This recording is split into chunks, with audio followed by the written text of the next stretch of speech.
चलिए next news discuss करते हैं। तो अगला समाचार इलेक्ट्रॉनिक वोटिंग मशीन्स या ईवीएम के बारे में है। हमारी जो इलेक्शन कमीशन है, उन्होंने रिसेंटली एक बयान दिया है कि जो भारत में ईवीएम्स या इलेक्ट्रॉनिक वोटिंग मशीन इस्तेमाल होती हैं, ना तो उनको हैक किया जा सकता है और ना उनको टैम्पर किया जा सकता है। ये बयान हमारे इलेक्शन कमीशन ऑफ इंडिया के द्वारा दिया गया है। अब समाचार ये है कि यूनाइटेड स्टेट्स की जो डायरेक्टर ऑफ नेशनल इंटेलिजेंस हैं, जिनका नाम तुलसी गैबर्ड है, उन्होंने अपने देश के लिए बोला था। मैं एक बार हाईलाइट करके बता दूं कि यहाँ पे इंडिया की बात नहीं हो रही है, यहाँ पर बात यूनाइटेड स्टेट्स ऑफ अमेरिका की हो रही है। और यूएसए की डायरेक्टर ऑफ नेशनल इंटेलिजेंस है, जिनका नाम तुलसी गैबर्ड है, उन्होंने अपने देश के लिए ये बोला था कि उनके देश में जो भी इलेक्ट्रॉनिक वोटिंग सिस्टम्स का इस्तेमाल हो रहा है, वो सारे के सारे सिस्टम्स हैक किए जा सकते हैं। और कहीं ना कहीं उनके पास इस चीज़ का कुछ एविडेंस आया है, और इसलिए ये इलेक्ट्रॉनिक वोटिंग सिस्टम्स वगैरह को हटाकर पूरी की पूरी जो वोटिंग है वो पेपर बैलेट्स पे करवाई जाना चाहिए। ये उन्होंने अपने देश के लिए यूनाइटेड स्टेट्स ऑफ अमेरिका के जो इलेक्शंस हैं उनके बारे में ये बयान दिया था। मगर जैसा कि होता है हर बार, जैसे ये बयान आया तो उसके बाद अपने देश के जो कुछ लोग हैं, खासतौर पर जो लेफ्टिस्ट हैं या फिर अब ऐसी पार्टियां जिनको जीत नसीब नहीं हो रही, तो वो जो एकदम खिसियानी बिल्ली खंबा नोचे वाली स्थिति में है, उन लोगों ने ये फिर हाय तौबा करना शुरू कर दी कि देखो यार, उनके देश में जो आपका नेशनल इंटेलिजेंस की डायरेक्टर है वो ये बोल रही है कि वहाँ के इलेक्ट्रॉनिक वोटिंग सिस्टम्स, अब शब्द पकड़कर चलिएगा, ये मशीन की बात नहीं हो रही है, ये सिस्टम बोल रहे हैं, तो ये इलेक्ट्रॉनिक वोटिंग सिस्टम जो है ये वल्नरेबल है और इनकी हैकिंग हो सकती है। तो फिर अपने देश में भी ऐसा हो सकता होगा, और हम लोग भी यही बोल रहे हैं कि ईवीएम वीवीएम जो है छोड़ के अपन भी जो है वापस लौट चलते हैं 1970 के दशक में, और बैलेट से जो है अपन भी वोटिंग कराते हैं। इस तरीके की बयानबाजियां पहले भी हुई हैं और तब भी इलेक्शन कमीशन ने यही जवाब दिया था। अभी भी इलेक्शन कमीशन ने यही बोला है कि भाई हमारी जो ईवीएम्स हैं, ना तो उनको हैक किया जा सकता है और ना उनको टेम्पर किया जा सकता है। उसकी सबसे बड़ी वजह यह है कि भारत में जो ईवीएम इस्तेमाल होती है वो एक सिंपल, करेक्ट और एक्यूरेट कैलकुलेटर की तरह है। बात समझिएगा, क्या बोला है ईवीएम, जो इलेक्शन कमीशन है उनका कहना यह है भारत की जो इलेक्ट्रॉनिक वोटिंग मशीन है वो एक सिंपल आपका जो कैलकुलेटर आता है उसकी तरह होती है। ना तो इसको किसी इंटरनेट के साथ में कनेक्ट किया जा सकता है, ना आप इसको वाईफाई के साथ में कनेक्ट कर सकते हो, ना आप इसको इंफ्रारेड के साथ में कनेक्ट कर सकते हो, ना किसी और माध्यम से आप इसके साथ में कोई कनेक्शन बना सकते हो। तो जैसे एक आपका सिंपल सा कैलकुलेटर होता है, उसमें आप बटन सेल लगाते हो और उसमें आप कैलकुलेशन वगैरह कर लेते हो, एक सिंपल सी स्टैंड अलोन मशीन है, ठीक है जी, वो एक सिंपल सी स्टैंड अलोन मशीन है। अब उसके पास में कोई सुपर कंप्यूटर रख दो, उसके पास में आप कुछ रख दो, आप उसके पास में कोई इंफ्रारेड रख दो, वाईफाई रख दो, इंटरनेट रख दो, कुछ भी कर लो, उसमें कुछ इस तरीके के मैकेनिज्म्स ही नहीं है कि उसको आप उससे कनेक्ट कर सको, तो फिर आप उसे हैक कैसे कर लोगे। तो हमारा जो आपका ईवीएम है, फोटोग्राफ भी मैंने यहाँ पे लगाई है, उसमें एक आपके पास में वोटिंग मशीन होती है और उसके साथ में फिर एक वीवीपैट भी जो है जुड़ा जाता है। बट ये पूरा का पूरा जो सिस्टम है, इसमें किसी भी तरीके, ये एक आपका सिंपल इलेक्ट्रॉनिक जो आपका कैलकुलेटर होता है उसकी तरह ये काम करता है, इसको हैक नहीं किया जा सकता, ये इलेक्शन कमीशन ने कहा है। आगे ये बोलते हैं, Election Commission sources said some countries use electronic voting systems which are a mix of multiple systems, machines and processes, including various private networks like the internet। तो वही बात जो इसमें कही है कि हमारे यहाँ इस्तेमाल होने वाली मशीन सिंपल आपके जो कैलकुलेटर्स होते हैं उसकी तरह हैं, जिनको आप कनेक्ट ही नहीं कर सकते किसी और चीज़ के साथ में। मगर कई देश, हालांकि उन्होंने नाम तो नहीं लिया अमेरिका का, बट बेसिकली इशारा वही है कि कई सारे ऐसे देश या ऐसी कंट्रीज हैं जो इलेक्ट्रॉनिक वोटिंग सिस्टम्स इस्तेमाल करती हैं, मशीन्स नहीं, इलेक्ट्रॉनिक वोटिंग सिस्टम्स इस्तेमाल करती हैं। इन सिस्टम्स में कई सारे मल्टीपल सिस्टम्स का इस्तेमाल किया जाता है, कई सारी मल्टीपल मशीन्स और कई सारी मल्टीपल प्रोसेसेस का इस्तेमाल किया जाता है, कई सारी प्रोसेस में प्राइवेट नेटवर्क का इस्तेमाल किया जाता है, इंटरनेट का इस्तेमाल किया जाता है, इंटरनेट की मदद से उनको कनेक्ट किया जाता है। तो यहाँ पर वो उनके लिए शायद ये बात सच हो सकती है कि उनके देश में हैकिंग के लिए उनका पूरा का पूरा सिस्टम जो है उसके प्रति वल्नरेबल हो, प्रोन हो, वहाँ पर हो सकता है। बट भारत के केस में बात लागू नहीं होती, क्योंकि एक तो हमारी ईवीएम्स जो हैं वो स्टैंड अलोन सिस्टम्स हैं, उनको कनेक्ट किया ही नहीं जा सकता। ये लोग कई सारे सिस्टम्स या मैकेनिज्म इस्तेमाल कर रहे हैं और उन सबको फिर इंटीग्रेट करने के लिए इंटरनेट का इस्तेमाल कर रहे हैं, वहाँ पर फिर कोई हैकिंग कर सकता हो तो कर सकता हो, हमारे देश में पॉसिबल नहीं है। उसके बाद में फिर ये कहते हैं, in India while pressing the button of choice the voter can also see the corresponding VVPAT slip for enhancing his her satisfaction and confidence. तो इनका ये कहना है कि भारत में इनफैक्ट एक चीज़ और है कि हमारी जो ये आपका ये जो आपकी ईवीएम मशीन है, इसके साथ में एक वीवीपैट मशीन भी लगाई जाती है। वीवीपैट का पूरा फुल फॉर्म होता है voter verification paper identity trail. Basically इसका सिंपल सा मतलब ये है कि ये मशीन पे, जैसे ये आपका ईवीएम मशीन है, इसमें अब आपने कोई रामलाल नाम का बंदा है, उसके नाम के आगे आपने बटन जो है दबाया, तो जैसे ही आपने बटन दबाया तो एक बीप की आवाज़ आएगी और आपका वोट जो है आपका इसका जो सीपीयू वगैरह है इसमें स्टोर हो जाएगा। अब आपकी सेटिस्फेक्शन के लिए कि आपने जो रामलाल लाल के नाम के आदमी को वोट दिया था उसी को वोट गया है कि नहीं गया है, इस मशीन के साथ में, इसके साथ में एक वीवीपैट मशीन को भी जोड़ा जाता है, जिसकी फोटोग्राफ यहाँ पे लगी हुई है। इस वीवीपैट मशीन में 10-1 सेकंड के लिए आपके सामने एक पेपर या फिर एक पर्ची आ जाती है, उसके ऊपर जिस कैंडिडेट को आपने वोट दिया उसका नाम लिखा रहता है और उसका साइन या जो भी सिंबल था वो भी लिखा रहता है। जैसे यहाँ पर इसने रामलाल नाम के आदमी की बटन दबाई, उसका जो भी नाम है वो भी उस पर्ची के ऊपर आ जाएगा और वो आपका जो सिंबल है उसको जो अलॉट किया गया यहाँ पे जो बना होगा वो सिंबल भी भी जो है यहाँ पर उस पर्ची पर आ जाएगा। 5 से 10 सेकंड तक शायद वो स्लिप रहती है और उसको आप फिर इत्मीनान से देख लो, कंफर्म कर लो और उसके बाद वो पर्ची आपको एक दिखी और उसके बाद वो इसी वीवीपैट की जो मशीन का आपका कंटेनर है उसके अंदर ही अंदर वो गिर जाती है। इस तरीके से आप जो है सेटिस्फाइड हो सकते हो कि आपका जो वोट है वो सही पड़ा है या नहीं पड़ा है। इस तरीके की कोई वेरिफिकेशन की व्यवस्था भी जो है ये दूसरे देशों के आपके इलेक्ट्रॉनिक वोटिंग सिस्टम्स में नहीं होती। इलेक्शन कमीशन ने इस बात को भी जो है हाईलाइट किया है। आगे फिर ये कहते हैं कि इनफैक्ट ईवीएम के ऊपर पहले भी जो आपके सवाल वगैरह उठे थे उसके बाद में कई सारे लोग तो भाई आपका कोर्ट चले गए थे। हमारी जो इलेक्ट्रॉनिक वोटिंग मशीन्स थी उन्होंने लीगल स्क्रूटिनी जो है उसको भी विथस्टैंड किया है और सुप्रीम कोर्ट ने बाकायदा इनकी पूरी तरीके से चेकिंग करने के बाद में ये या सुप्रीम कोर्ट ने इस बात को बाकायदा अपहेल्ड किया है कि इनमें जो है हमारे जो ईवीएम है वो टेम्पर प्रूफ है, इनके साथ में किसी तरीके का खिलवाड़ नहीं हो सकता। बिसाइड दिस कई सारी आपकी जो पॉलिटिकल पार्टीज हैं वो राजनीतिक बयानबाजी जो भी आप करते रहो एक अलग बात है, मगर कई सारी पॉलिटिकल पार्टीज को भी हमने कई अलग अलग आपकी इलेक्शन की स्टेजेस पर अपने साथ में जोड़ा है और उनके सामने भी हम लोगों ने डिमॉन्स्ट्रेट कर बताया है और वो भी जो है इस बात से सेटिस्फाइड है। इनफैक्ट आगे इन्होंने ये भी कहा था कि हमने तो फिर आपका खुला चैलेंज भी दिया था कि ईवीएम हम आपके सामने रख देंगे और उसके बाद में अगर आप हैक कर सकते हो तो करके बताओ। भाई कोई हैक करने के लिए फिर आया ही नहीं और जो आए थे वो कर नहीं पाए। तो पॉइंट ये है कि हमारी जो इलेक्ट्रॉनिक वोटिंग मशीन्स हैं वो पूरी तरीके से एक तो लगातार जो है उनकी आप विश्वसनीयता के ऊपर कोई सवाल नहीं उठा सकते, उनको हैक किया नहीं जा सकते और जिन जिन ने सवाल उठाया है उन सबको सेटिस्फाई किया गया है। हमारे सुप्रीम कोर्ट की लीगल स्क्रूटिनी भी हम लोगों ने करा ली है एंड हमारा ये सिस्टम बहुत फुल प्रूफ है। दूसरे देशों में जो भी दिक्कत होती है उसके साथ में आप इसको हमारे कंपेयर नहीं कर सकते।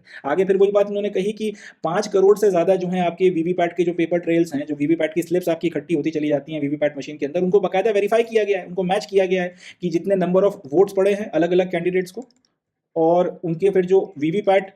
की जो स्लिप्स हैं उनको मिलान किया गया है अलग अलग और एक जगह पे एक आपका जो है एरर नहीं आया। 5 करोड़ के करीब इस तरीके के हम लोगों ने, अभी कितना बड़ा नंबर है 5 करोड़, कई कई देशों की पॉपुलेशन नहीं होती, 5 करोड़ से ज्यादा वीवीपैट के जो आपकी पेपर ट्रेल्स हैं, जो स्लिप्स हैं, उनको हम लोगों ने जो वोट डले थे उसके साथ में मैच करके बताया है पॉलिटिकल पार्टीज के सामने और इस तरीके से हम लोगों ने सेटिस्फाई किया। तो ईवीएम ने हर तरीके की अग्नि परीक्षा दी है एंड उसके बाद में वो उस पर 100% खरी उतरी है और उसके ऊपर इसलिए किसी भी तरीके से उसकी विश्वसनीयता पर सवाल नहीं उठाया जा सकता। तो ये बात जो है हमारे इलेक्शन कमीशन ऑफ इंडिया ने कह दी है। अब पूरा समाचार क्या है, तुलसी गाबर्ड ने क्या कहा था, क्यों कहा था, थोड़ा सा उसको भी एक बार हम डिस्कस कर लेते हैं। तुलसी गाबर्ड का बेसिकली ये कहना है कि यूनाइटेड स्टेट्स की जो कैबिनेट है, जो बेसिकली डोनाल्ड ट्रंप की जो सरकार है, उनको ऐसे एविडेंस मिले हैं जिससे ये पता चलता है कि अमेरिका में जो इलेक्ट्रॉनिक वोटिंग सिस्टम इस्तेमाल हो रहा है वो हैकर्स वगैरह के प्रति या हैकर्स के जो हमले हैं उसके प्रति वल्नरेबल है और काफ़ी लंबे वक्त से ये वल्नरेबिलिटी चली आ रही है और ऐसा इनका मानना है कि इसके चलते जो पूरा का पूरा आपका वोटिंग का प्रोसेस है उसको कहीं ना कहीं इन्फ्लुएंस किया जा रहा था, उसका एक्सप्लॉइटेशन हो रहा था और रिजल्ट्स वगैरह को भी जो है उसके साथ छिड़खानी की जा रही थी। क्योंकि ट्रंप काफी वक्त से चिल्ला रहा है कि 2020 में भाई उसके साथ जो है किसी तरीके का कह सकते हैं कि भेदभाव हुआ था, उसके साथ में एक तरीके का बायस हुआ था, उसके साथ में इलेक्शन का फ्रॉड हुआ था। तो ट्रंप 2020 का इलेक्शन हारने को लेकर काफी वक्त से जो है तौबा मचा रहा था। तो उन्होंने अब फिर से जीतने के बाद में 2024 में उसके डायरेक्टर ऑफ नेशनल इंटेलिजेंस ने इस बात को जो है कहा है। अब क्या प्रूफ मिले हैं क्या नहीं मिले हैं वो तो उनका देश देखेगा, मगर उन्होंने ये बात कह दी। आगे फिर वो ये कहती हैं, तो क्योंकि अब हम लोगों को ये समझ में आ गया है कि भाई जो इलेक्ट्रॉनिक आपका वोटिंग सिस्टम्स हैं, इलेक्ट्रॉनिक वोटिंग मशीन की बात नहीं हो रही, इलेक्ट्रॉनिक वोटिंग सिस्टम्स जो हैं ये क्योंकि वल्नरेबल हैं इस तरीके के अटैक्स को लेकर, इसलिए बेहतर है कि जितना भी आपका पूरा का पूरा इलेक्शन है वो पेपर बैलेट पे करवाया जाए कंट्री में, ताकि जो यूनाइटेड स्टेट्स के इलेक्शंस हैं उसके ऊपर उनके लोगों की का फेथ बना रहे और इन इलेक्शंस की इंटीग्रिटी जो है वो बरकरार रहे। फिर वही जो बात मैंने इस न्यूज़ की शुरुआत में कही थी कि पड़ोसी के घर में जो है बच्चा पैदा होता है, अपने यहाँ जो कई सारे लोग हैं वो शादी पीटने लगते हैं या खुशी मनाने लगते हैं, बस वही वाली कहानी है। ये सारी बात निकल कर आई, यहाँ पे जो लेफ्टिस्ट वगैरह थे वो खड़े हो गए, हाई हाई ईवीएम बेवफा है और इस तरीके की बातें करते हुए। एंड इसी तरह से लास्ट ईयर भी जो है मगर ऑब्वियस ही बात है, ये सारा जब ईवीएम बेवफा है का नारा लगाया जा रहा था तो फिर ultimately election commission of India को जवाब देना ही था। अब उन्होंने जवाब दे दिया है। इलेक्शन कमीशन ऑफ इंडिया के तर्कों का इनके पास में कोई काउंटर आर्गूमेंट नहीं है, ये भी पक्की बात है, मगर फिर वही है कि राजनीति करनी है, हाई हाई ईवीएम करना ही करना है, ताकि अगला जो इलेक्शन फिर आएगा उसमें अगर किसी की हार होती है तो उसके बाद में फिर ठीकरा फोड़ने के लिए इलेक्ट्रॉनिक वोटिंग मशीन का बहाना रहे। मगर ऑब्वियस ही बात है, जिस तरीके का सटीक जवाब इलेक्शन कमीशन ऑफ इंडिया ने दिया है, तर्क के बेसिस पर उसको कोई काट नहीं सकता। इसी तरह से पिछले साल इलॉन मस्क जो है, जो दुनिया का सबसे अमीर आदमी है और ट्विटर का मालिक है, उसने भी अपने देश के ईवीएम्स वगैरह के बारे में ये बोला था कि भाई हमारे देश में यानी कि अमेरिका जो है उसमें ईवीएम मशीन्स के ऊपर जो है इलेक्शन नहीं होना चाहिए, ईवीएम की मशीन्स को पूरी तरह से हटा देना चाहिए, पूरे इलेक्शन प्रोसेस से इसको एलिमिनेट कर देना चाहिए। और उसका लॉजिक उन्होंने ये दिया था कि एक तो ह्यूमंस इनको हैक कर सकते हैं और अगर ह्यूमंस नहीं तो आर्टिफिशियल इंटेलिजेंस या फिर एआई की मदद से भी इनको हैक किया जा सकता है। फिर वही बात कि वो अपने देश की बात कर रहा था और हमारे देश में फिर जो है कुछ लोग ईवीएम को लेकर छाती पीटने लगे कि अगर इलॉन मस्क ने कह दिया कि अमेरिका में हो सकता है तो फिर हम तो थर्ड वर्ल्ड के लोग हैं, हमारे यहाँ भी हो सकता है इस तरीके। और उस वक्त क्या है 2024 के इलेक्शंस चल रहे थे, तो ये खबर और ज्यादा जो है उठी थी और काफी ज्यादा इसके ऊपर जो है शोर शराबा मचा था। तब भी हमारे जो चीफ इलेक्शन कमिश्नर थे उस वक्त के राजीव कुमार साहब, उन्होंने मिस्टर मस्क के क्लेम को रिस्पॉन्ड करा था और ये बोला था कि a global IT expert said EVM can be hacked. while our elections were going on, they, that is United States, don't have EVMs, they have electronic voting mechanisms. तो तब भी हमारे जो चीफ इलेक्शन कमिश्नर्स उनका यही कहना था कि भाई ये जो व्यक्ति कह रहा है कि उनके यहाँ पे ईवीएम्स हैक हो सकते हैं, तो पहली बात तो ये कि वो लोग इलेक्ट्रॉनिक वोटिंग मैकेनिज्म का इस्तेमाल करते हैं जिसका पार्ट ईवीएम है। बात को समझिएगा, इलेक्ट्रॉनिक वोटिंग मैकेनिज्म करके पूरी की पूरी एक व्यवस्था बनाई गई है। इस इलेक्ट्रॉनिक वोटिंग मैकेनिज्म में जो ईवीएम्स इस्तेमाल होती हैं वो इंटरनेट के साथ में जुड़ती हैं और बाकी सारे उनके प्रोसेसेस वगैरह हैं, वहां पर हैकिंग हो सकती होगी, ऐसा वो लोग कह रहे हैं, कोई दिक्कत की बात नहीं है। मगर वो इलेक्ट्रॉनिक वोटिंग मैकेनिज्म है, वो सिंपल एक मशीन नहीं है जैसी मशीन हम लोग इस्तेमाल करते हैं जो अपने आप में एक स्टैंड अलोन मशीन हो और उसको किसी भी तरीके से कोई आपका जो है वर्चुअल या कोई डायरेक्ट कनेक्शन जो है उसके साथ में नहीं स्थापित किया जा सकता हो। इस तरीके की मशीन उनके पास में नहीं है, हमारे पास में इस तरीके की मशीन है, इसलिए इनको हैक नहीं किया जा सकता और इसलिए हमारे जो ईवीएम्स हैं और हमारी जो इलेक्शन की इंटीग्रिटी है उसके ऊपर सवाल नहीं उठाया जाना चाहिए। इस तरीके का जो है बयान उनके द्वारा दिया गया था। खैर पॉइंट यह है कि ये पूरी की पूरी जो खबर है इससे फिर वही बात साबित होती है कि भाई हमारा जो पूरा का पूरा जो इलेक्शन का सिस्टम है भारत में इतने तमाशे हो जाने के बाद में भी एक इंस्टीट्यूशन जिसकी निष्पक्षता के ऊपर सवाल नहीं उठाया जा सकता, जिसकी एफिशिएंसी पे सवाल नहीं उठाया जा सकता, वो है हमारी इलेक्शन कमीशन ऑफ इंडिया। इतने तमाशे हो गए भारत में, इतने अप्स एंड डाउन्स आए, मगर उसके बाद में भी हमारी इलेक्शंस की इंटीग्रिटी जो है वो बनी हुई है और वक्त के साथ में ये मजबूत हुई है। पहले होता है, मैं इनकार नहीं करता इस बात से कि बूथ कैप्चरिंग भी हुई है और 10 तरीके के दूसरे नाटक हुए हैं, मगर वक्त के साथ में जैसे जैसे भारत मजबूत हुआ है वैसे वैसे इलेक्शन कमीशन ऑफ इंडिया भी मजबूत हुआ है और वैसे वैसे हमारी जो आप इस तरह से कह सकते हैं कि डेमोक्रेसी की जो जड़ें हैं और ज़्यादा मजबूत होती चली गई हैं। एंड इनके साथ में मेरा मानना है कि खिलवाड़ नहीं किया जाना चाहिए। जिस तरीके की गलत बयानबाजी सिर्फ राजनीतिक माइलेज या एडवांटेज उठाने के लिए लोग इस्तेमाल करते हैं, ऐसा उस तरीके की भाषा नहीं बोलनी चाहिए। बहरहाल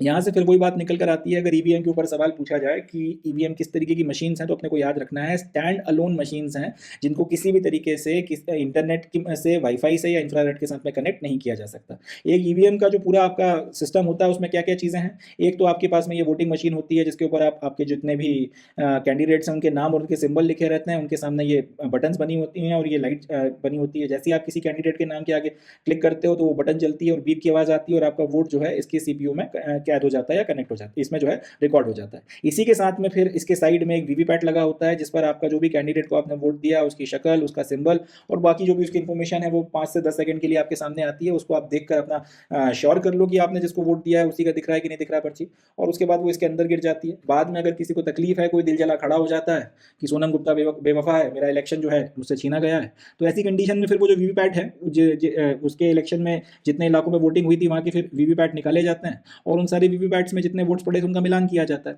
और जो एक्चुअल में आपकी ईवीएम में वोट्स उसके नाम पे आए थे उनके साथ में उनको फिर मिला के फिजिकली बताया जाता है और इस तरीके से भी लोगों को जो है फिर सेटिस्फाई किया जाता है। अपना जो ईवीएम है इसके इस तरीके से 5 करोड़ के करीब हम लोगों ने अलग अलग पेपर ट्रेल अलग अलग पॉलिटिकल पार्टीज को करके बताए हैं। 5 करोड़ वीवीपैट्स को 5 करोड़ वोट्स के साथ में मिलान करके बताया है। लीगल स्क्रूटिनी हम लोग विथस्टैंड कर चुके हैं, सुप्रीम कोर्ट लेवल लगा चुका है। 100 बात की एक बात ये निकल कर आती है कि हमारा जो पूरा का पूरा इलेक्शन सिस्टम है वो ही मैन